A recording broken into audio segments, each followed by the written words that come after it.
With that, welcome back. I'm your host, and today we're doing something a little more technical, but I promise that I'm going to try and keep it as clear as possible. We're talking about the GLP family, GLP-1, 2, and this concept that's sometimes referred to as GLP-3.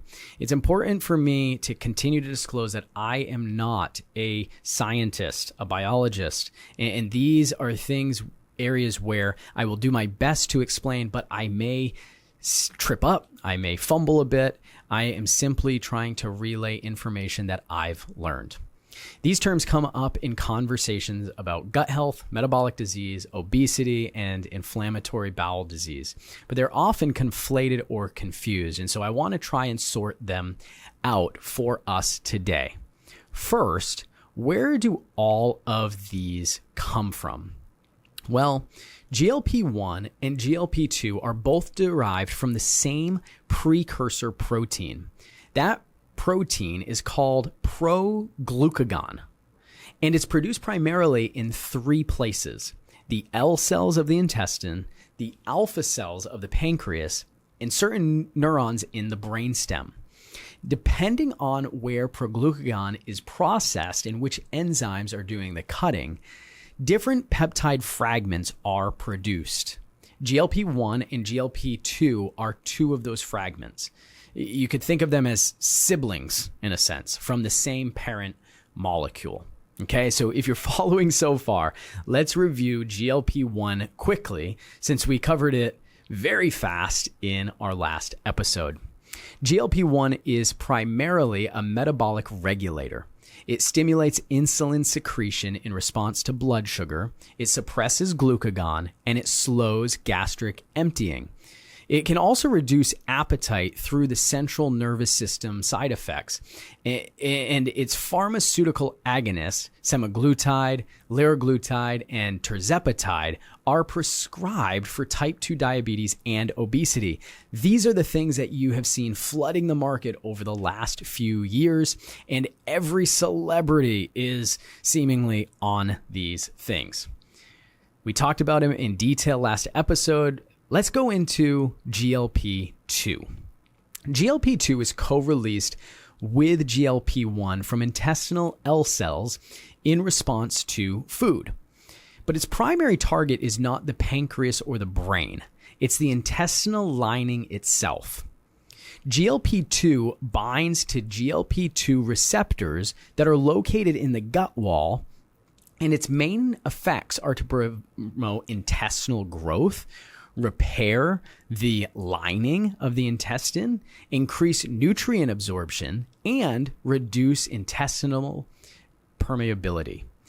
Think of GLP-2 as primarily a gut repair or gut growth hormone.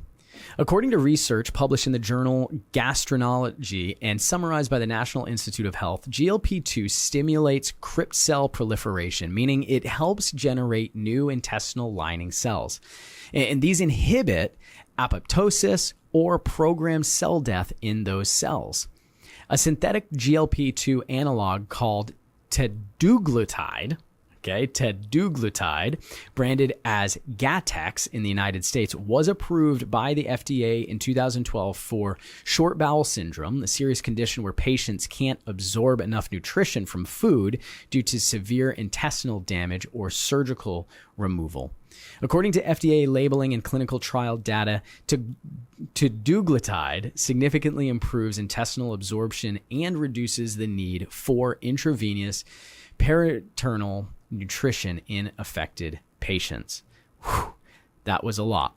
So, what are the concerns around GLP-2? It has this FDA approval for a specific use case, but what are the concerns? Because GLP-2 promotes intestinal cell growth, there is legitimate scientific concern about whether it could stimulate the growth of pre-existing polyps or tumors in the GI tract. These are sometimes why you'll hear about an association with cancer. The FDA labeling for Teduglutide includes a warning about the need for colonoscopy before and during treatment. This is not a theoretical concern. It is reflected in the prescribing guidelines. GLP-2 is also being researched in areas like Crohn's disease, necrotizing enterocolitis in premature infants, and chemotherapy-associated gut damage. But these applications remain largely in clinical trial stages. Okay, so that's GLP-2 and some of the concerns that exist with GLP-2 research peptides. What about GLP-3?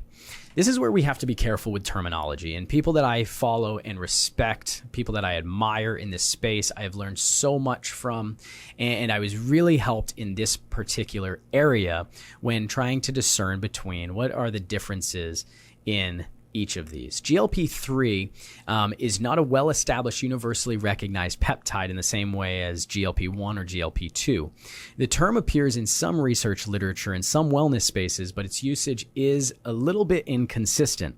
With that said, in some scientific contexts, GLP-3 refers to a minor proglucagon-derived fragment that has not been clearly demonstrated to have significant biological activity in humans.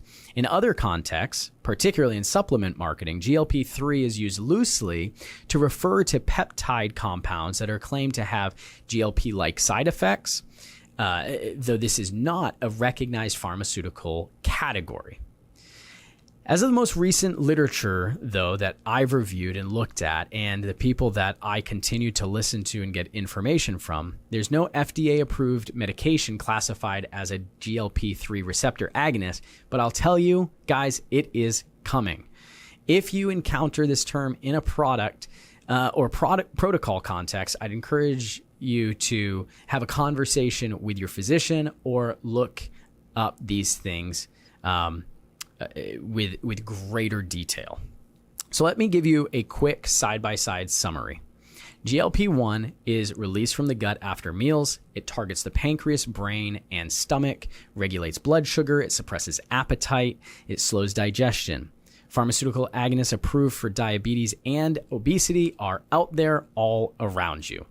GLP-2 is released from the gut after meals alongside GLP-1, and it targets the intestinal lining, promoting gut repair, growth, and nutrient absorption.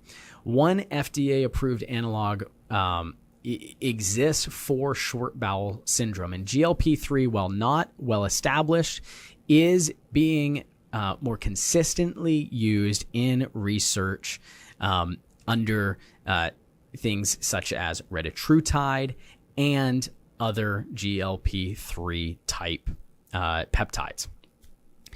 So why does this distinction matter? Okay, why go through and try and discern what the difference between semaglutide, tirzepatide, retatrutide, and how do you determine which you may want to research for yourself? Because the mechanisms are completely different, this distinction matters, okay?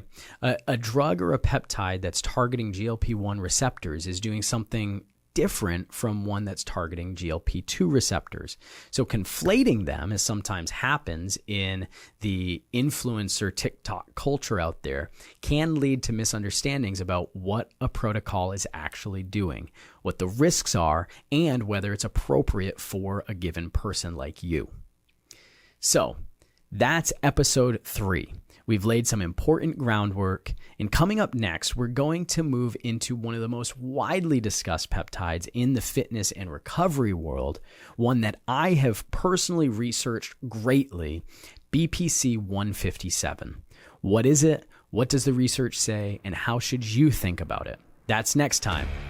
Until then, talk to your doctor, stay curious, and come back for another Pep Talk with David.